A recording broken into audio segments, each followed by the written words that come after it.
ഭാഗ്യസ്മരണാർഹനായ ഫിലിപ്പോസ് മാർ ക്രിസോസ്റ്റം വലിയ മെത്രാപ്പോലീത്ത തിരുമേനി മലങ്കരയിലുള്ള ക്രൈസ്തവ സമൂഹത്തിൻ്റെ മിഷൻ മോഡലായി പറഞ്ഞിട്ടുള്ളൂ. നിങ്ങൾ ഒരുപക്ഷെ കേട്ടിട്ടുണ്ടാകും mission in the market place എന്ന പുസ്തകത്തിൽ മിഷൻ ആസ് പെർമിയേഷൻ. നമ്മുടെ പൂർവ്വ മാതാപിതാക്കളുടെ മിഷനെക്കുറിച്ചുള്ള ധാരണയും ദർശനവും അതായിരുന്നു. ദൈവമാക്കി വെച്ച ഇടങ്ങളിൽ ഒരു പുളിമാവ് പോലെ സ്വാധീനമായി മാറുക എന്നുള്ളതാണ്. വലിയ ബഹളങ്ങളൊന്നുമില്ലാതെ തങ്ങളുടെ നിലപാടുകൾ കൊണ്ട്, പങ്കുവെക്കലുകൾ കൊണ്ട്, കരുതൽ കൊണ്ട് ഒക്കെ ദൈവമാക്കി വെച്ച ഇടങ്ങളിലൊക്കെ ക്രിസ്തു സാന്നിധ്യമായി തീരുകയും അതുവഴി സമൂഹത്തെ സ്വാധീനിക്കുകയും ചെയ്യുക എന്നുള്ള വലിയ ദർശനമായിരുന്നു ഉണ്ടായിരുന്നത്. നവീകരണാനന്തര മലങ്കര സഭയ്ക്കും തീർച്ചയായും ഈ ഒരു വലിയ ദർശനം തലമുറകളിലേക്ക് പങ്കുവയ്ക്കുവാൻ കഴിഞ്ഞിട്ടുണ്ട്. ഓരോ മാർത്തോമക്കാരനും ഓരോ സുവിശേഷകനാകണം എന്ന് ആപ്തവാക്യം നൽകിയ എബ്രഹാം മാർത്തോമ മെത്രാപ്പോലീത്ത തിരുമേനി താനായിരുന്ന സാഹചര്യങ്ങളിലൊക്കെ ധീരമായ നിലപാടുകൾ എടുത്തിട്ടുള്ള ആളാണ്. പ്രത്യേകിച്ച് തിരുവനന്തപുരത്തിൻ്റെ മണ്ണിലാണ് നമ്മളായിരിക്കുന്നത്. സർ സി പിയുടെ കിരാത ഭരണത്തിനെതിരെ ശക്തമായ നിലപാടുകൾ എടുത്ത ആളാണ്.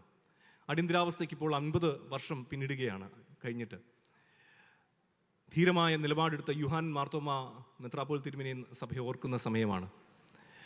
ഡെമോക്രസി മസ്റ്റ് ബി റീഇൻസ്റ്റേറ്റഡ് എന്ന് സുധീരം വിളിച്ചു പറഞ്ഞ പിതാവിനെ നമുക്ക് ഓർക്കാം. അത്തരത്തിൽ ഓരോ കാലയളവിലും നമ്മുടെ സഭാപിതാക്കന്മാരും സഭാ നേതൃത്വവും പൊതുജനങ്ങളുമൊക്കെ ദൈവം തങ്ങളെ ആക്കി വെച്ച ഇടങ്ങളിലൊക്കെ സത്യത്തിനു വേണ്ടി, നീതിക്ക് വേണ്ടി ഒരു ക്രിസ്തു സാന്നിധ്യമായി, ശബ്ദമായി മാറുവാൻ സമർപ്പിതരായിരുന്നു. അപ്പോൾ അത്തരത്തിൽ ഒരുപാട് സാക്ഷ്യങ്ങൾ നമുക്ക് പങ്കുവയ്ക്കാനുണ്ട്. 1940 കാനഡയിലേക്ക് പോയ ഒരു ഷമാശൻ എഴുതിയ ഒരു കുഞ്ഞ് കത്ത് താരകയിൽ വായിച്ച് ഞാൻ ഓർക്കുകയാണ്. കുറേ വർഷങ്ങൾക്ക് ശേഷം സായിപ്പ്മാരുടെ ഇടയിലേക്ക് പോയ ഒരു വ്യക്തി, അദ്ദേഹത്തിന് വിക്ലിഫ് കോളേജിൽ, കാനഡയിലെ വിക്ലിഫ് കോളേജിൽ ലഭിച്ച സ്വീകരണത്തെക്കുറിച്ച് അദ്ദേഹം പറയുകയാണ്. തന്നെ ഒരു പരിചയമില്ലാത്ത ആളുകൾ മാർത്തോമ സഭയിൽ നിന്നാണ് വരുന്നതെന്ന് കേട്ടപ്പോൾ വളരെ സന്തോഷത്തോടെ സ്വീകരിച്ചതും അവസാനം ആ കോളേജിലെ പ്രിൻസിപ്പൽ തന്നെ അദ്ദേഹത്തിന് ഒരു ലഞ്ചൊക്കെ ഒരുക്കുന്നതുമൊക്കെ അദ്ദേഹം പങ്കുവയ്ക്കുകയാണ്. അദ്ദേഹം പ്രിൻസിപ്പൽ പറയാണ്, ഞങ്ങൾക്ക് ഈ സഭയെ മറക്കാൻ കഴിയില്ല. കാരണം ഈ സഭ ഞങ്ങൾക്കൊരു വിദ്യാർത്ഥിയെ സംഭാവന ചെയ്തു. അത് മറ്റാരുമല്ല, എബ്രഹാം മാർത്തോമ മെത്രാപ്പോലീത്ത തിരുമേനിയായിരുന്നു. അദ്ദേഹം പറയാണ്, കഴിഞ്ഞ 45 വർഷങ്ങളിൽ ഞങ്ങൾക്ക് ലഭിച്ച ഏറ്റവും ശ്രേഷ്ഠനായ വിദ്യാർത്ഥിയാണ് അദ്ദേഹം. ഒരു ക്യാമ്പസിൽ ഒരു മാർത്തോമ വിദ്യാർത്ഥി ഉണ്ടാക്കിയ സ്വാധീനത്തെക്കുറിച്ചാണ് ഞാൻ പറഞ്ഞത്. അത്തരത്തിൽ 100,000 കഥകൾ നമുക്ക് പറയാനുണ്ടാകും. ഇന്ന് ഈ ഒരു കാലയളവിൽ ഈ സമർപ്പണം ജീവിതത്തിൽ അന്വർത്ഥമാക്കിയ, ഈ സമർപ്പണത്തിൽ നിലനിന്ന 2 മഹത് വ്യക്തികളാണ് ഇന്ന് പാനലുള്ളത്. അവരെ ഓർത്ത് ഞാൻ ദൈവത്തെ സ്തുതിക്കുകയാണ്. അവരെ വളരെ വിശദമായി സ്വാഗതം ചെയ്തല്ലോ. പക്ഷേ നമ്മൾ ഈ കേട്ടറിഞ്ഞതിനേക്കാൾ വലിയ സത്യങ്ങളാണിവർ. ഒരുപാട് ജീവിത സാക്ഷ്യങ്ങൾ, അനുഭവങ്ങൾ അവർക്ക് പങ്കുവയ്ക്കാനുണ്ട്. 2 പേരെയും വളരെ വിനീതമായി എന്നാൽ തികഞ്ഞ ആദരവോടുകൂടെ ഞാൻ സ്വാഗതം ചെയ്യുകയാണ്. നല്ലൊരു കൈഡി കൊടുക്കാം അല്ലേ? മാർത്തോമ സഭയുടെ മക്കളായി ജനിച്ചു വളർന്ന് ഈ സഭയിൽ നിന്ന് ഉൾക്കാഴ്ചകളെ സ്വീകരിച്ച് അത് അനുദിന ജീവിതത്തിൽ പ്രാവർത്തികമാക്കിയ ഈ 2 പേർക്കായി നമുക്ക് ദൈവത്തെ സ്തുതിക്കാം. മറ്റ് യാതൊരു ഇൻട്രഡക്ഷനും ഇല്ലാതെ നമുക്ക് ചർച്ചയിലേക്ക് പ്രവേശിക്കാം. ഇതൊരു കോൺവെർസേഷനാണ്. ഈ കോൺവെർസേഷൻ നിങ്ങളോട് പങ്കുചേരുമ്പോഴാണ് ഇത് പൂർണ്ണമാകുന്നത്. ഈ ഒരു കോൺവെർസേഷന് പ്രധാനമായും 3 ഘട്ടങ്ങളാണ്, 3 ഫോക്കസുകളാണുള്ളത്. ഒന്നാമത്തെ ഒരു ഘട്ടം പേഴ്സണലാകാം അല്ലേ? എല്ലാം തീർച്ചയായും പേഴ്സണലാണ്, സ്റ്റോറീസാണ്. എന്നാൽ ഓരോ വ്യക്തിയെയും രൂപപ്പെടുത്തുന്നത് തീർച്ചയായും അവരുടെ സാഹചര്യങ്ങളാണ്. അവർ വളർന്നു വന്ന ഭവനാന്തരീക്ഷം, അവരുടെ ഇടവക, സൺഡേ സ്കൂൾ, യുവനസഖ്യം, ഇതുപോലുള്ള കോൺഫറൻസുകൾ, സഭ ഒക്കെ ചെലുത്തുന്ന സ്വാധീനം വളരെ വലുതാണ്. നിങ്ങളെ ഇത്തരത്തിൽ ഒരു വലിയ ദർശനത്തിലേക്ക് നയിക്കുന്നതിന്, ഇങ്ങനെ ഒരു പൊതുജീവിതം തിരഞ്ഞെടുക്കുന്നതിന്, സമൂഹത്തിനായി എന്തെങ്കിലുമൊക്കെ സംഭാവനകൾ നൽകണം എന്നുള്ള ഒരു സമർപ്പണത്തിലേക്ക് നയിക്കുന്നതിൽ നിങ്ങളുടെ ഒരു ഭവനത്തിൻ്റെ അന്തരീക്ഷം, പേരൻസിൻ്റെ ഒരു ഇൻഫ്ലുവൻസ്, അതുപോലെ സൺഡേ സ്കൂൾ, ഇവിടെയൊക്കെ ഒരു സ്വാധീനം നിങ്ങളുടെ ഒരു ചൈൽഡ്ഹുഡിൽ എങ്ങനെയായിരുന്നു എന്ന് പറഞ്ഞു തുടങ്ങാം അല്ലേ?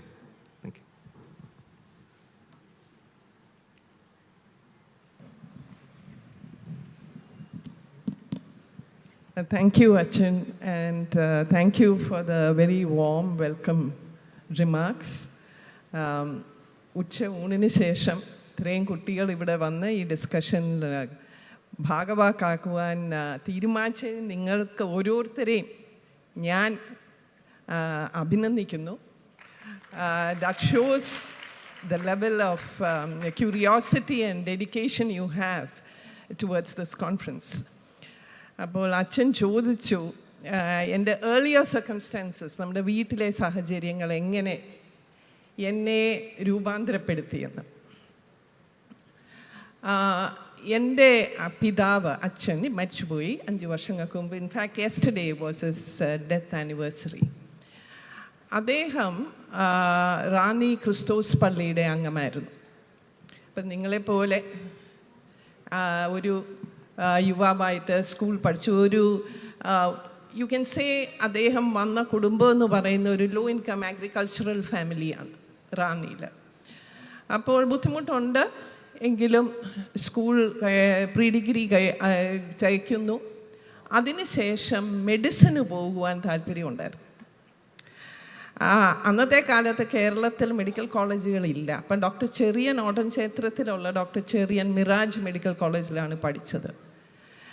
അപ്പം ഡോക്ടർ ചെറിയനെ അറിയാവുന്നതുകൊണ്ട് എഴുതി, എനിക്ക് മെഡിസിൻ പഠിക്കണം, താങ്കളെ പോലെ ആവണം. അങ്ങനെ ഡോക്ടർ ചെറിയൻ മിറാജ് മെഡിക്കൽ കോളേജിൽ ഒരു സീറ്റൊക്കെ അവിടുത്തെ അന്നത്തെ സായിപ്പിൻ്റെ അടുത്ത് പറഞ്ഞ് അറേഞ്ച് ചെയ്തു. പക്ഷേ ട്യൂഷൻ ഫീസുണ്ട്, അവിടെ പോകണം, വീട്ടിൽ നിന്ന് മാറി താമസിക്കുന്നതിന് ചിലവുണ്ട്. അപ്പോൾ വീട്ടുകാർ പറഞ്ഞു മെഡിസിന് വിടാൻ ബുദ്ധിമുട്ടുണ്ട്, കാരണം പണം കയ്യിലില്ല. ആ സമയത്താണ് അപ്പോൾ പള്ളി ആരാധനയിൽ റെഗുലർലി പോകുന്ന അദ്ദേഹം ഒരു ഞായറാഴ്ച ദിവസം പള്ളി ആരാധനയിൽ ചെന്നപ്പം ആ അച്ഛൻ അന്ന് പ്രസംഗിച്ചത്, ബ്ലെസ് ഹിം, ഫിലിപ്പിയർ 4:19 വാക്യത്തെക്കുറിച്ചാണ്. എൻ്റെ ദൈവമോ, നിങ്ങൾക്ക് ആർക്കെങ്കിലും അത് കംപ്ലീറ്റ് ചെയ്യാൻ പറ്റുമോ? എൻ്റെ ദൈവമോ നിങ്ങളുടെ ബുദ്ധിമുട്ടൊക്കെയും മഹത്വത്തോടെ അവൻ്റെ ധനത്തിനൊത്തവണ്ണം ക്രിസ്തുയേശുവിൽ പൂർണ്ണമായി തീർത്തു തരും. അതുകൊണ്ട് അന്ന് തിരിച്ചു വന്നിട്ട് ആ വീട്ടിലെ ഒരു മുറി അടച്ച് അദ്ദേഹം പ്രാർത്ഥിക്കാൻ തുടങ്ങി. ആ പയ്യൻ, എൻ്റെ പിതാവ്, പ്രാർത്ഥിക്കുന്ന എന്തിനാ? ഇത്രത്തോളം സംരക്ഷിച്ച ദൈവം ഈ ധനത്തിൻ്റെ ബുദ്ധിമുട്ട് നമുക്ക് നീളവും വീതിയും ആഴവും ഉയരവും ദൈവത്തിൻ്റെ സ്നേഹത്തിനെക്കുറിച്ചോ ധനത്തിനെക്കുറിച്ചോ അളക്കുവാൻ സാധിക്കില്ല. അത്രമാത്രം സ്നേഹവും ധനവുമുള്ള ദൈവം ബുദ്ധിമുട്ട് നീക്കിത്തരാൻ, പൂർണ്ണമായി നീക്കിത്തരാൻ. സെക്കൻഡുകൾ കഴിയുന്നു, മിനിറ്റുകൾ കഴിയുന്നു, 1 മണിക്കൂറാവുന്നു, 2 മണിക്കൂറാവുന്നു. അപ്പം മകൻ മുറിയിൽ നിന്ന് വരാത്തോണ്ട് ആദ്യം അമ്മയാ ചെല്ലുന്നത്, മുട്ടുന്നു, മോനെ കഴിക്കാൻ വരാൻ പറയുന്നു. പിന്നെ അച്ഛൻ വരുന്നു, അച്ഛൻ വന്ന് പറയുന്നു, മോനെ എങ്ങനെയും നമുക്ക് നോക്കാം, പക്ഷേ ബുദ്ധിമുട്ടൊക്കെയും തീർത്ത് കഴിഞ്ഞിട്ടേ ഞാൻ വരുന്നുള്ളൂ എന്ന് പറഞ്ഞു. അങ്ങനെ പ്രാർത്ഥനയ്ക്ക് ഉത്തരം തരുന്ന ദൈവത്തിൽ ആശ്രയിച്ചുകൊണ്ട് ആ മുറിയിലിരുന്നപ്പോൾ അയൽക്കാർ വരുന്നു, ബന്ധുക്കാർ വരുന്നു, ചിലർ 25 പൈസ, 50 പൈസ, 1 രൂപ, അങ്ങനെ പ്രോമിസ് ചെയ്ത് അയൽക്കാരായിട്ടുള്ളവരും പ്രോമിസ് ചെയ്ത് അവസാനം കാശുണ്ടാക്കി ആ കോളേജിൽ ട്യൂഷൻ ഫീക്ക് കൊടുക്കുവാൻ, റെയിൽവേ ട്രെയിൻ യാത്രയ്ക്ക്, പിന്നെ കയ്യിൽ കുറച്ച് പൈസയും. അപ്പോഴാണ് മുറിയിൽ നിന്ന് വെളിയിൽ വന്നത്. നമ്മുടെ ദൈവത്തിൻ്റെ ധനത്തിനൊത്തവണ്ണം നമ്മുടെ എല്ലാ ബുദ്ധിമുട്ടുകളും പൂർണ്ണമായി മഹത്വത്തോടെ നീക്കിത്തരാവുന്ന ഒരു ദൈവമാണ് നമുക്കുള്ളത്. ആ കഥ ഞങ്ങളെപ്പോഴും പറഞ്ഞുകൊണ്ടിരിക്കുമായിരുന്നു. അപ്പോൾ ഒരു പള്ളി ആരാധനയിൽ നിന്നാണല്ലോ ഈ വചനം തന്നെ ഊന്നിക്കൊണ്ട് പ്രവർത്തിക്കാൻ സാധിച്ചതുകൊണ്ട് ഞങ്ങളെ എല്ലാ ഞായറാഴ്ചയും പള്ളി കൊണ്ടുപോകും. ഞങ്ങളധികം വെക്കേഷനൊന്നും അങ്ങനെ എടുത്തൊന്നും ഓർക്കുന്നില്ല. പക്ഷേ ഊട്ടിയിലോ കൂണൂരിലോ മറ്റോ പോയപ്പം ആ ഞായറാഴ്ച ദിവസം അവിടുത്തെ പള്ളിയിൽ പോകുന്ന ഓർമ്മയുണ്ട്. അതുകൊണ്ട് ഞാനും ഒബ്സർവറായിട്ട് ഇലക്ഷൻ ഡ്യൂട്ടിക്ക് പോയിരുന്നപ്പോൾ, അത് അമേഠി ആയിരുന്നെങ്കിലും തിരുനെൽവേലി ആണെങ്കിലും അവിടുത്തെ പള്ളികളിൽ ചിലപ്പോൾ ഹിന്ദി സർവീസ് ആയിരിക്കും, പോകുമായിരുന്നു. സൺഡേ സ്കൂള് ഞങ്ങൾക്ക് 2 മണിക്കായിരുന്നു ഉച്ചയ്ക്ക്. പക്ഷേ സൺഡേ സ്കൂളിൽ പോകണം. അവിടുത്തെ വാക്യ മത്സരത്തിന് കാണാതെ പഠിച്ച് വാക്യങ്ങൾ മാക്സിമം പറയണം. അപ്പോൾ അതിന് പോകുമായിരുന്നു. VBSന് പോകുമായിരുന്നു. ഞാൻ തിരുമേനിയോട് പറയുമായിരുന്നു 1977 യുവജന കോൺഫറൻസ്, മർത്തോമ യുവജന കോൺഫറൻസ് നടന്നത് ഈ സ്കൂളിൽ വെച്ചാണ്. അന്ന് ഈ ഓഡിറ്റോറിയം ഇല്ല, യുഹന്നാൻ മർത്തോമ ഓഡിറ്റോറിയമാണ്. അവിടെ അതിൽ പങ്കെടുക്കുന്നത് ഒരു ഓർമ്മയുണ്ട്. അപ്പോൾ ആ കുടുംബത്തിൽ നിന്നാണ് ഞാൻ വരുന്നത്. യേശു ക്രിസ്തുവിനെ സ്വന്തം രക്ഷിതാവായിട്ട് ചെറിയ പ്രായത്തിലെ സ്വീകരിക്കുവാൻ ഈ വീട്ടിലെ അന്തരീക്ഷം എന്നെ സഹായിച്ചു. ആ ദൈവത്തിൽ വിശ്വസിച്ചുകൊണ്ടാണ് ഞാൻ മെഡിസിൻ പഠിക്കുന്നത്, അതിനുശേഷം IAS എടുക്കുവാൻ തീരുമാനിക്കുന്നത്. Thank you. ഭവനവും ഓരോ ആരാധനയും എത്ര പ്രധാനപ്പെട്ടതാണെന്നാണ് നമ്മളെ ഓർപ്പിച്ചത്. You can't afford to miss even a single worship. ദൈവം ഇടപെടുന്ന അപ്പോഴായിരിക്കാം. താങ്ക് യു മാം, വളരെ ഇൻസ്പയറിംഗ് ആയിരുന്നു. നമുക്ക് ആനി മാമിനെ ഒന്ന് കേൾക്കാം. മാഡത്തിൻ്റെ ഇതിൽ നിന്ന് വ്യത്യസ്തമായിട്ടുള്ള ഒരു എൻവയോൺമെൻറ്റിലാണ് ഞാൻ ജനിച്ചു വളർന്ന. ചിലപ്പം നിങ്ങളിൽ പലരും എക്സ്പീരിയൻസ് ചെയ്തതിൽ നിന്ന് വ്യത്യസ്തമായിരിക്കാം എൻ്റെ ലൈഫെന്ന് ഞാൻ വിശ്വസിക്കുന്നു. ഞാൻ ബേസിക്കലി ഒരു ഓർത്തഡോക്സ് കുടുംബത്തിലാണ് ജനിച്ചത്. എന്നാൽ എൻ്റെ പിതാവ് എൻ്റെ വളരെ ചെറുപ്പത്തിലെ ഈ ലോകത്തിൽ നിന്ന് മാറ്റപ്പെട്ടപ്പോൾ തിരിച്ച് ഞാനും എൻ്റെ അമ്മയും എൻ്റെ സിസ്റ്ററും അമ്മയുടെ വീട്ടിലേക്ക് വന്നു. എൻ്റെ മമ്മി ഒരു മാർത്തോമ ഫാമിലിയിൽപ്പെട്ടതാണ്. അതിനുശേഷം എൻ്റെ വിവാഹത്തിന് ശേഷം ഞാനൊരു CSI കാരനെ കല്യാണം കഴിച്ചതുകൊണ്ട് ഞാനിപ്പം CSI സഭയുടെ അംഗവുമാണ്. അപ്പം മാഡം ഒരു മാർത്തോമ ഫാമിലിയിൽ ജനിച്ചതിന് ശേഷം അതിൽ കണ്ടിന്യൂ ചെയ്യുമ്പം ഈ ഒരു എക്യൂമിനിസമാണ് എന്നെ സംബന്ധിച്ചിടത്തോളം. ഓർത്തഡോക്സ്, മാർത്തോമ, CSI ഈ 3 സഭകളെ സ്നേഹിക്കുന്നതിനും ഈ 3 സഭകളും പഠിപ്പിച്ചു തരുന്ന നല്ല ആശയങ്ങളെ ഉൾക്കൊള്ളുന്നതിനും എല്ലാവരെയും ബഹുമാനിക്കുന്നതിനും എല്ലാവരെയും ചേർത്ത് പിടിക്കുന്നതിനും ഒക്കെയുള്ള അവസരം ദൈവം എനിക്ക് തന്നു. അതിൽ ഞാൻ ഏറ്റവും അഭിമാനിക്കുന്നു. എന്നാൽ എൻ്റെ ബാല്യവും കൗമാരവും യൗവനവും എല്ലാം മാർത്തോമ സഭയുടെ ഭാഗമായിരുന്നു. അതുകൊണ്ട് തന്നെ എൻ്റെ സൺഡേ സ്കൂൾ വിദ്യാഭ്യാസം, എൻ്റെ VBS പഠനം, എൻ്റെ യൂത്ത് മൂവ്മെൻറ്റ്, യുവജന സഖ്യം, കൊയർ, ഇതിലൊക്കെ ആക്റ്റീവായിട്ട് പാർട്ടിസിപ്പേറ്റ് ചെയ്യാനും സ്പിരിച്വലി ക്രിസ്തുവിലുള്ള വിശ്വാസത്തിൽ അടിത്തറ ഇടുവാനും എനിക്ക് സഹായം ലഭിച്ചത് സഭയുമായിട്ടുള്ള എൻവയോൺമെൻറ്റും ഒക്കെയാണ്. അതുകൊണ്ട് തന്നെ ജീവിതത്തിൻ്റെതായ വളരെ കടുത്ത സാഹചര്യങ്ങളെയൊക്കെ ധൈര്യത്തോടെ ഫേസ് ചെയ്യാനും മുന്നോട്ട് പോകുവാനുമുള്ളൊരു ദൈവകൃപ ഓരോ ദിവസവും അനുഭവിക്കാനായിട്ട് എനിക്ക് സാധിച്ചു. അതുകൊണ്ട് തന്നെ പിന്നീടുള്ള കാലഘട്ടത്തിൽ ഞാൻ തിരിഞ്ഞു ചിന്തിക്കുമ്പോൾ എൻ്റെ ചെറുപ്പകാലത്ത് ഞാൻ ഒരുപാട് ചോദ്യം ദൈവത്തോട് ചോദിച്ചു. എന്തുകൊണ്ട്? കാരണം അന്ന് ഒരു വെറ്റിനറി സർജൻ്റെ മോളായിട്ട് ജനിച്ച് വളരെ നല്ലൊരു സാഹചര്യത്തിൽ ജനിച്ച് എനിക്ക് പെട്ടെന്ന് സോഷ്യലി, ഫിനാൻഷ്യലി, ഇമോഷണലി ഒക്കെ വളരെ സഫർ ചെയ്യുന്ന ഒരു സിറ്റുവേഷനിൽ ജീവിക്കേണ്ട വന്നത് എന്ത് എന്നുള്ള ചോദ്യം ഞാൻ പലപ്പോഴും ചോദിച്ചിട്ടുണ്ട്. എന്നാൽ ഇന്ന് തിരിഞ്ഞു നോക്കുമ്പോൾ ദൈവം തമ്പുരാൻ കടത്തിക്കൊണ്ടുപോയ സാഹചര്യങ്ങളൊക്കെ ഇന്ന് ജീവിതത്തിൽ എൻ്റെ മുമ്പിൽ വരുന്ന ഓരോരുത്തരെയും ചേർത്ത് പിടിക്കുവാനും അവരുടെ പ്രശ്നങ്ങളെ വേറൊരാൾ കാണുന്നതിനേക്കാട്ടിലും മനുഷ്യത്വപരമായി കാണുവാനും ഉൾക്കൊള്ളുവാനും അവർക്കൊക്കെ വേണ്ടി എന്തെങ്കിലും ചെറിയ രീതിയിൽ ചെയ്യുവാനും ഉള്ള ഒരു വലിയ ഉൾക്കാഴ്ച എന്നിൽ ഉണ്ടായത് എൻ്റെ ജീവിതത്തിൻ്റെ കടുത്ത സാഹചര്യങ്ങളാണ്. അതുകൊണ്ട് തന്നെ ഞാൻ എൻ്റെ മുമ്പിൽ വരുന്ന യുവജനങ്ങൾ പലപ്പോഴും അവരുടേതായ ഡിപ്രഷൻ ഇഷ്യൂസ് പറയുമ്പം ഞാൻ എപ്പോഴും അവരോട് പറയാനുള്ളത്, നിങ്ങൾ കടന്നു പോകുന്ന സാഹചര്യങ്ങൾ ജീവിതത്തിൻ്റെ അതിനേക്കാൾ കടുത്ത സാഹചര്യങ്ങളെ ഫേസ് ചെയ്യാനായിട്ടുള്ള ദൈവകൃപ നിങ്ങൾ അനുഭവിക്കുകയും അതിലൂടെ ഇതിനേക്കാട്ടിലും ടഫ് സിറ്റുവേഷൻസിനെ ഫേസ് ചെയ്യാനുള്ള ഒരു കൃപ നിങ്ങൾക്ക് അതിലൂടെ സാധ്യമാകുകയാണ് ചെയ്യുന്നത്.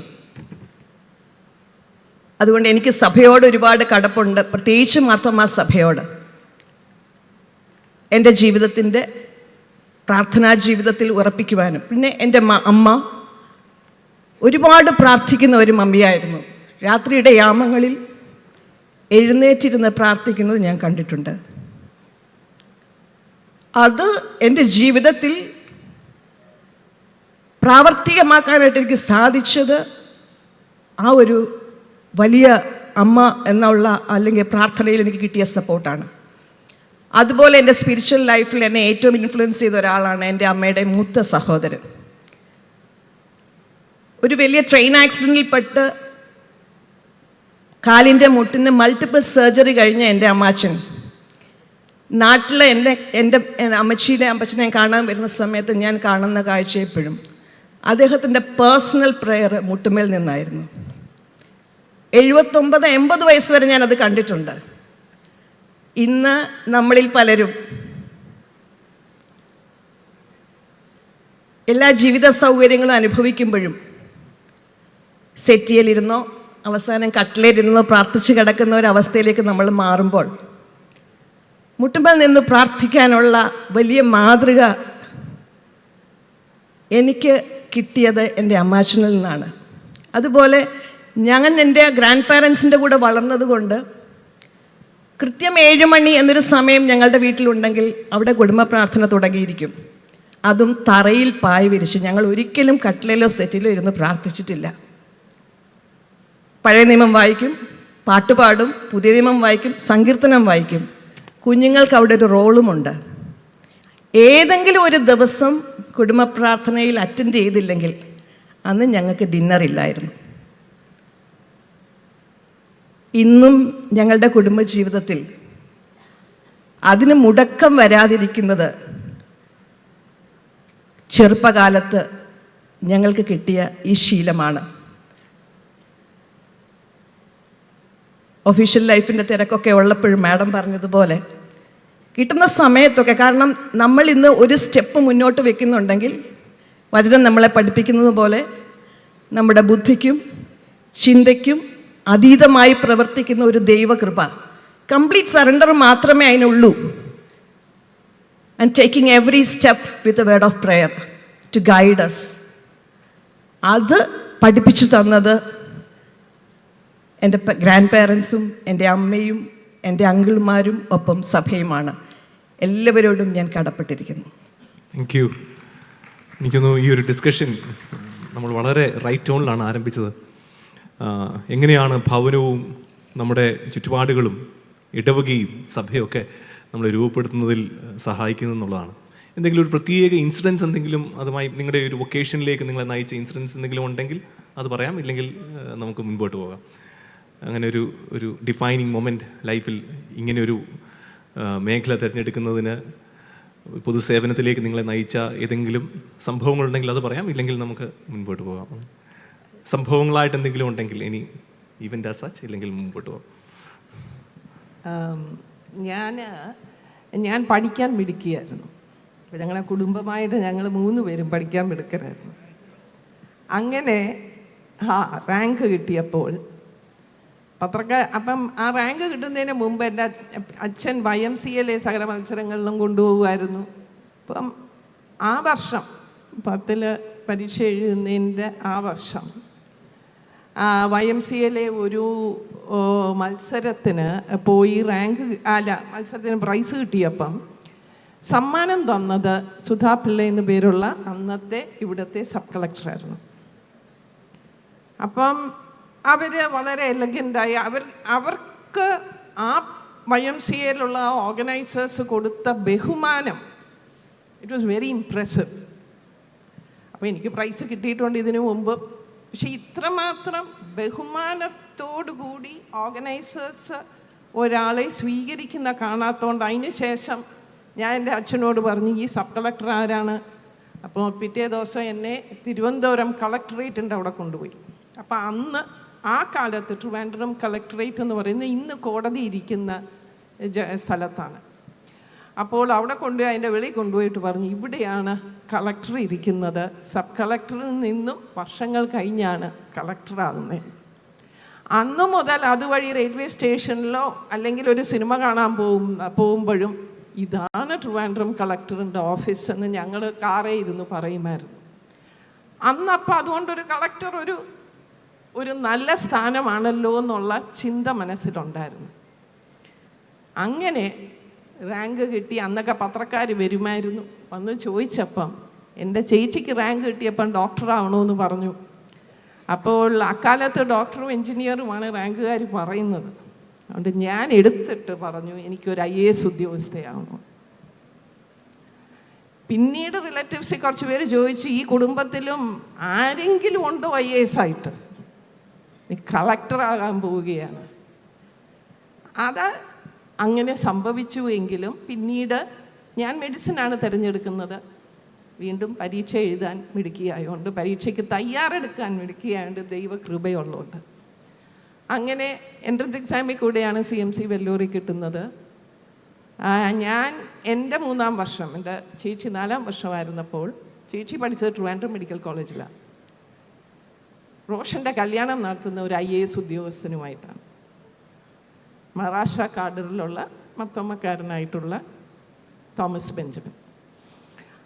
അങ്ങനെ ഒരു IASകാരൻ ഞങ്ങളുടെ വീട്ടിൽ വരികയും അതിനുശേഷമാണ് എൻ്റെ സഹോദരി ആശ, എൻ്റെ കീഴെയുള്ള സഹോദരി ആശയും ഞാനും, ആശ MBBS കഴിയുന്നു, ഞാൻ MDക്ക് ചേരുന്നു. ആ ഘട്ടത്തിൽ നമുക്ക് എന്തുകൊണ്ട് UPSC പരീക്ഷ എഴുതി IAS ഉദ്യോഗസ്ഥരായിക്കൂടാ എന്ന് ചിന്തിക്കും.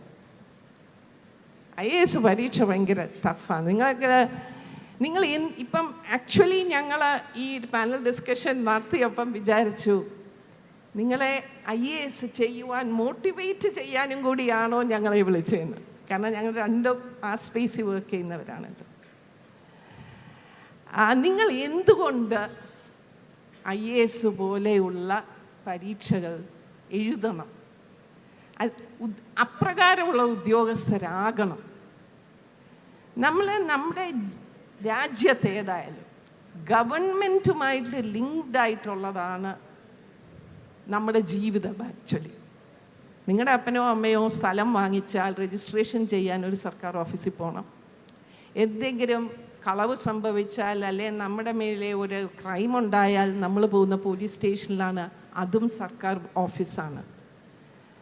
നമ്മളിനി ഇപ്പോൾ ചിന്തിക്കുന്ന എന്താ, ഗ്യാസിൻ്റെ പ്രൈസ് കൂടുന്നു, സ്ട്രെയ്റ്റ് ഓഫ് ഹോർമൂസിൽ ഇറാനും US-ഉം യുദ്ധം നടത്തുന്നു എന്ന് ചിന്തിക്കുമ്പോൾ നമ്മുടെ പോളിസി എന്തായിരിക്കണം, എക്സ്റ്റേണൽ പോളിസി എന്തായിരിക്കണം, ഫോറിൻ പോളിസി എന്ന് ചിന്തിക്കുന്ന ആ ഡിപ്പാർട്ട്മെൻറ്റ്, എക്സ്റ്റേണൽ അഫയേഴ്സ് മിനിസ്ട്രിയുടെ തലപ്പത്തിരിക്കുന്നത് ഒരു IAS ഉദ്യോഗസ്ഥൻ, ഒരു ഫോറിൻ സർവീസ് ഉദ്യോഗസ്ഥനാണ്. തീർച്ചയായിട്ടും പൊളിറ്റിക്കൽ മെഷീനറി ഉണ്ടെങ്കിലും ആ എക്സിക്യൂട്ടീവ് തലത്തിലെ ടോപ്പ് സ്ഥാനങ്ങളിലിരിക്കുന്നതെല്ലാം ഉദ്യോഗസ്ഥരാണ്. നിങ്ങൾ വളർന്നു വന്നാൽ നിങ്ങൾക്കെടുക്കാവുന്ന ഒരു സ്ഥാനമാണ് വളർന്നു വരുമ്പോൾ. ഒരു 66ഓളം ഡിപ്പാർട്ട്മെൻ്റ് ഉണ്ട് ഗവൺമെൻറ് ഓഫ് ഇന്ത്യയിൽ. സംസ്ഥാനങ്ങളിൽ അത്രയും ഇല്ല. കാരണം നമ്മൾ ഡിഫൻസ് കൈകാര്യം ചെയ്യുന്നില്ല, ഫിനാൻസ് കൈകാര്യം ചെയ്യുന്നില്ല, കോർപ്പറേറ്റ് അഫയേഴ്സ് കൈകാര്യം ചെയ്യുന്നില്ല. അതുകൊണ്ട് തന്നെ അതിലും കുറവാണ്, ലെസ് ദാൻ 40 ഉള്ളൂ. പക്ഷെ അവിടെ ആ ഡിപ്പാർട്ട്മെൻറ്റുകളുടെ ടോപ്പ് ലെവലിൽ എത്തുവാൻ സാധിക്കുമെന്നുള്ളപ്പോൾ നമ്മൾ എന്തുകൊണ്ട് ആ പൊസിഷന് വേണ്ടി ട്രൈ ചെയ്യുന്നില്ല? എന്തുമാത്രം നമുക്ക് ഇൻഫ്ലുവൻസ് ചെയ്യാൻ സാധിക്കും? Policy making according to the will of God. നമുക്ക് ഒരുപാട് മാറ്റങ്ങൾ എപ്പോഴും കൊണ്ടുവരാൻ സാധിക്കില്ല. നമുക്കെല്ലാം ആഗ്രഹമുണ്ട് ഒരു കറപ്ഷൻ ഫ്രീ സിസ്റ്റം കൊണ്ടുവരാൻ. എൻ്റെ ഓഫീസിൽ, എൻ്റെ ചുറ്റുവട്ടം എനിക്കൊരു കറപ്ഷൻ ഫ്രീ ആക്കി തീർക്കാൻ സാധിക്കും. ആ മിന്നാമിന്നിങ്ങിൻ്റെ നുറുങ്ങുവെട്ടം പോലെ നമ്മളിരിക്കുന്ന സ്ഥലത്ത്, remember, in every position that you hold as A central government officer, there are so many people working for you, there are so many officers under you. നിങ്ങൾക്ക് അത് ഇൻഫ്ലുവൻസ് ചെയ്യാൻ സാധിക്കും. മറ്റുള്ളത് നിങ്ങൾക്ക് the entire audience tables clean ചെയ്യാൻ പറ്റിയില്ല എങ്കിലും. So ആ ചിന്തയിലേക്ക് നിങ്ങൾ വരണം. To excel in your chosen field definitely, but also to think of being good officers in the service of this nation. അവിടെയാണ് ഞങ്ങളുടെ ഈ ജോലിയെ ഞങ്ങൾ കാണുന്നത്. Thank you. യെസ്, എനിക്കൊന്നു നമുക്ക് രണ്ടാമത്തെ ഒരു ഫോക്കസ് തീർച്ചയായിട്ടും പൊതുസേവന രംഗത്ത് എങ്ങനെയാണ് നിലപാടുകൾ എടുക്കുക എന്നുള്ളതിനെക്കുറിച്ചും എങ്ങനെയാണ് ചലഞ്ചസിനെ ഓവർകം ചെയ്യുക എന്നതിനെക്കുറിച്ചൊക്കെ അറിയാൻ നമുക്ക് എല്ലാവർക്കും നല്ല ആഗ്രഹം ഉണ്ടാവും അല്ലേ? എനിക്കൊന്നു നമുക്ക് അവിടെ നിന്ന് തുടങ്ങാം. തീർച്ചയായിട്ടും ദീർഘനാളത്തെ ഒരു വലിയ കരിയർ നിങ്ങൾക്കുണ്ടായിരുന്നു. അപ്പോൾ പലപ്പോഴും പല ചലഞ്ചസ് നിങ്ങൾ നേരിട്ടുണ്ടാകും. പ്രത്യേകിച്ച് നമ്മുടെ ഫെയ്ത്ത്, നമ്മുടെ വാല്യൂസൊക്കെ കോംപ്രമൈസ് ചെയ്യേണ്ടി വരുന്ന സാഹചര്യങ്ങളുണ്ടാകാം അല്ലേ? അപ്പോൾ അത്തരം എന്തെങ്കിലും അനുഭവങ്ങൾ പങ്കുവയ്ക്കാനുണ്ടോ? അവിടെ എങ്ങനെയാണ് ഈ ചലഞ്ചസിനെ നിങ്ങൾ നേരിട്ടത്? എന്തെങ്കിലും പ്രത്യേക ഇൻസിഡൻറ്റ് പറയാൻ പറ്റുമെങ്കിൽ പറയുക, ഇല്ലെങ്കിൽ how did you overcome those challenges? ഒരു പ്രൊഫഷനും ചലഞ്ച് ഇല്ലാത്തതായിട്ട് ഉണ്ടെന്ന് ആർക്കെങ്കിലും വിശ്വസിക്കുന്നുണ്ടെന്ന് തോന്നുന്നില്ല. നമ്മൾ ഏത് പ്രൊഫൈലാണെങ്കിലും, ഒരു അമ്മയായിട്ടാണേലും അച്ഛനായിട്ടാണേലും മകളോ മകനോ മരുമകളോ ഒക്കെ പോലെ എല്ലാ പോസ്റ്റിനും അതിൻ്റേതായ ചലഞ്ചസ് ഉണ്ട്. അത് ഞങ്ങളുടെ പോസ്റ്റിലും ഉണ്ട് ആ ചലഞ്ചസ്. എന്നാൽ ആ ചലഞ്ചസിനൊക്കെ അപ്പുറം ഞാൻ മുമ്പേ പറഞ്ഞതുപോലെ എന്നെ എപ്പോഴും സ്ട്രെങ്തൻ ചെയ്ത വാചകം അതാണ്. നമ്മൾ കംപ്ലീറ്റ് സറണ്ടർ, ദൈവകരങ്ങളിൽ പൂർണ്ണമായ, കാരണം നമ്മുടെ ബുദ്ധിക്കും ചിന്തയ്ക്കും ഒക്കെ അപ്പുറത്തായിട്ട് പ്രവർത്തിക്കുന്ന ഒരു ദൈവകൃപ, ആ ഗ്രേസ് ഓഫ് ഗോഡ് നമുക്കെല്ലാവർക്കും നമ്മളുടെ കുടുംബത്തിൽ നിന്നും സഭയിൽ നിന്നും നമ്മുടെ ഗുരുക്കന്മാരിൽ നിന്നും പകർന്നു തന്നിട്ടുണ്ട്. അത് ധാരാളം അനുഭവിപ്പാനായിട്ട് ദൈവമക്കളായ നമ്മൾക്ക് ദൈവം അവകാശവും തന്നിട്ടുണ്ട്. അതങ്ങ് ധാരാളം ചോദിച്ചോളുക. ബാക്കി പിന്നെ ഫുൾ കൺട്രോള് ഹോളി സ്പിരിറ്റ് ഏറ്റെടുക്കുന്നത്. അതുകൊണ്ട് തന്നെ ചലഞ്ചസ് ഇല്ല എന്നുള്ളതല്ല, ചലഞ്ചസ് ഉണ്ട്. പക്ഷെ അതിനെയൊക്കെ ശരിയായ രീതിയിൽ കൊണ്ടുപോകാനായിട്ട് ഉള്ള കൃപ അത് ദൈവം തരും. പൗലോസപ്പോസ്തലനോട് അതാണല്ലോ പറഞ്ഞത്, എൻ്റെ ഇത് മാറ്റിത്തരണേ എന്ന് പറഞ്ഞപ്പം മാറ്റിത്തന്ന് സൗഖ്യമല്ല കൊടുത്ത്, but my grace is sufficient for you. ആ ഒരു ഗ്രേസാണ് ഞങ്ങളുടെ പ്രൊഫഷനിൽ എപ്പോഴും ഞങ്ങൾ അനുഭവിച്ചിട്ടുള്ളത്. മാഡം പറഞ്ഞതുപോലെ ഒരു ലേറ്റസ്റ്റ് ആയിട്ടുള്ള എൻ്റെ ഒരു എക്സ്പീരിയൻസ് ഞാൻ പറയാം. ഞാനൊരു ദിവസം എൻ്റെ ഓഫീസിൽ ലേറ്റസ്റ്റ് ആയിട്ട് ഇരുന്ന സമയത്ത് ഒരു സ്ത്രീ എന്നെ കാണാൻ വന്നു. ഒരു സാധാരണക്കാരിയായ സ്ത്രീ. അവർ പറഞ്ഞു, ഞാൻ മാഡം മുൻപ് വർക്ക് ചെയ്ത ഓഫീസിലെ സ്വീപ്പറായിരുന്നു, പക്ഷെ ഞാൻ വരുന്നതിന് മുമ്പ് ആ ജോലി ചെയ്തിട്ട് പോകുന്നത് കൊണ്ട് ഞാൻ ഒരിക്കലും ആ സ്ത്രീയുടെ മുഖം കണ്ടിട്ടില്ല. ഞാൻ ചോദിച്ചു, എന്തിനാണ് എൻ്റെ മുറിയിൽ വന്നത്? ഞാൻ ഈ ബോർഡ് കണ്ടിട്ട് വന്നതാണ്, ഈ പേര് കണ്ടിട്ട് വന്നതാണ്, എന്താണ് ആവശ്യം? അവർ പറഞ്ഞു, ഞാനൊരു വീട് വെച്ചുകൊണ്ടിരിക്കുക. ഷീസ് എ വിഡോ, 8ാം ക്ലാസ്സിൽ പഠിക്കുന്ന ഒരു മകനുമുണ്ട്. ലൈഫ് എന്ന് പറഞ്ഞ ഗവൺമെൻറ് സ്കീമിൽ അവരൊരു വീട് വെച്ചുകൊണ്ടിരിക്കുക. മാഡം, ഈ മാസം ഇത്രാം തീയതിക്ക് മുമ്പ് അതിൻ്റെ കോൺക്രീറ്റ് തീർന്നില്ലെങ്കിൽ അടുത്ത ഇൻസ്റ്റാൾമെൻറ്റ് എനിക്ക് കിട്ടത്തില്ല. ഈ കോൺക്രീറ്റ് തീരണമെങ്കിൽ എനിക്ക് 16 ചാക്ക് സിമെൻറ്റ് വേണം. എൻ്റെ മോൻ വീക്കെൻഡിൽ മേക്കാട് പണി ചെയ്തും ഒക്കെയാണ് എക്സ്ട്രാ വരുന്ന പൈസ മാനേജ് ചെയ്യുന്നത്. മാഡം, എനിക്ക് ഒരു പാക്കറ്റ് സിമെൻറ്റിനുള്ള കാശ് തരണം, അതാണ് അവരുടെ ആവശ്യം. ഞാൻ ഓർത്തു 400 രൂപ മാക്സിമം. പെട്ടെന്നാണ് എൻ്റെ മനസ്സിലൊരു ചിന്ത വന്നത്. 5 മിനിറ്റ് മുമ്പ് എൻ്റെ ഡിപ്പാർട്ട്മെൻറ്റിൽ എൻ്റെ അഡ്മിനിസ്ട്രേറ്റീവ് കൺട്രോളിലുള്ള ഒരു കമ്പനിയുടെ MD എന്നെ കാണാൻ വന്നു. ആ കമ്പനിയുടെ മെയിൻ പ്രൊഡക്ഷൻ സിമെൻറ്റ് മാനുഫാക്ചറിങ്. ഞാൻ അദ്ദേഹത്തെ വിളിച്ചു, നിങ്ങൾ തിരിച്ചു പോയോ എന്ന് ചോദിച്ചു.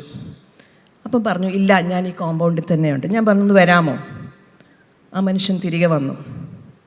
ഞാൻ പറഞ്ഞു, ഈ മാഡത്തിൻ്റെ ആവശ്യം, അവർക്ക് 1 ചാക്ക് സിമെൻറ്റാണ് എന്നോട് ചോദിച്ചത്.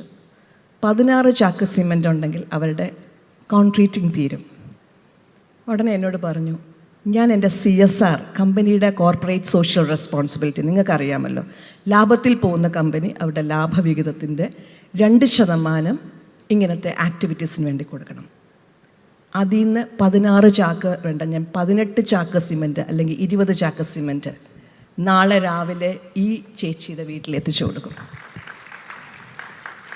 ഞാൻ എപ്പോഴും ദൈവത്തോട് ചോദിച്ചിട്ടുണ്ട്, എന്തിനാ എന്നെ പിടിച്ച് ഈ സീറ്റിലിട്ടത്? കാരണം വളരെ കംഫർട്ടബിളായിട്ട് സ്റ്റേറ്റ് ഗവൺമെൻറ്റിൽ ഞാൻ ജോലി ചെയ്യുന്ന സമയത്താണ് ഒരു ഡിവൈൻ കോളിംഗ് പോലെ ഇന്ത്യൻ അഡ്മിനിസ്ട്രേറ്റീവ് സർവീസിലേക്ക് വന്നത്. കംഫർട്ടബിൾ ആയിട്ടുള്ള എൻവയോൺമെൻറ്റിൽ നിന്നും വളരെ വ്യത്യസ്തമായ കുറച്ചും കൂടെ ടഫായിട്ടുള്ള എൻവയോൺമെൻറ്റിൽ വന്നപ്പം ഐ ആസ് മെനി ടൈംസ്, എന്തിനാ കർത്താവേന്ന്? നമ്മളൊക്കെ എന്നാണ് ഈ ലോകത്തിൽ ജനിച്ചതെന്നുള്ളതിൻ്റെ പ്രൂഫ് നമ്മുടെ കയ്യിലുണ്ട്. പക്ഷേ ഫോർ വാട്ട് പേർപ്പസ്, എന്തിനാണ് ഞാനും നിങ്ങളും ഈ ലോകത്തിൽ വന്നതെന്നുള്ളത് ചില അനുഭവങ്ങളിലൂടെയാണ് ദൈവം നമ്മളെ പഠിപ്പിക്കുന്നത്. അന്ന് ഞാൻ ഉറപ്പിച്ചു, ആ ഒരു 3 അക്ഷരമുള്ള പോസ്റ്റിലല്ല ഞാനിരുന്നെങ്കിൽ എനിക്ക് ഒരിക്കലും അവരോട് അക്സസിബിൾ അല്ല ആ കമ്പനിയുമായിട്ട്. ഈ പർട്ടിക്കുലർ സ്ത്രീയുടെ വീട് പൂർത്തീകരിക്കാനായിട്ടാണ് കർത്താവെ നീ എന്നെ ഈ ഡിപ്പാർട്ട്മെൻറ്റിൽ കൊണ്ടാക്കിയത്. ഞാൻ അന്ന് പിന്നെ എനിക്ക് ഒരിക്കലും ഒരു ചോദ്യം ഉണ്ടായിട്ടില്ല, എന്തിനാ കർത്താവെ നീ എന്നെ ഇവിടെ കൊണ്ടാക്കിയതെന്നുള്ളത്. അപ്പം നിങ്ങളെ ഓരോരുത്തരെയും ഈ ലോകത്തിൽ ആക്കിയതിന് ദൈവത്തിനൊരു ഉദ്ദേശമുണ്ട്. അതുകൊണ്ടാണല്ലോ മദർ തെരേസയോട് ഒരിക്കൽ നോബൽ പ്രൈസ് കിട്ടിയതിന് ശേഷം ഒരു ജേർണലിസ്റ്റ് വന്ന് ചോദിച്ചു, what is the secret of the success in your life? Mother തിരിച്ച് മറുപടി പറഞ്ഞത്, I never try to be successful, but I always be faithful to God. എന്നെയും നിങ്ങളെയും ആക്കിയൊക്കെ കുഞ്ഞു കുഞ്ഞു ഇടങ്ങളിൽ ഫെയ്ത്ത്ഫുൾ ആയിരിക്കുമ്പോഴാണ് നമ്മുടെ പേർപ്പസ് എന്താണ്. വചനം നമ്മളെ പഠിപ്പിക്കുന്നത്, അല്പത്തിൽ വിശ്വസ്തനെ അധികത്തിന് വിചാരകനാക്കും. നിങ്ങൾ നിന്ന് കൊടുത്താൽ മതി, ബാക്കി ദൈവം തമ്പുരാൻ ഏറ്റെടുക്കും. ആ ഒരു വിശ്വാസത്തിൻ്റെ ഉറപ്പ് കുഞ്ഞുങ്ങളെ നിങ്ങൾക്ക് എന്നുണ്ടാകുന്നോ അന്നാണ് നമ്മുടെ ജീവിതത്തിൻ്റെ അർത്ഥം നമുക്ക് മനസ്സിലാകുന്നത്.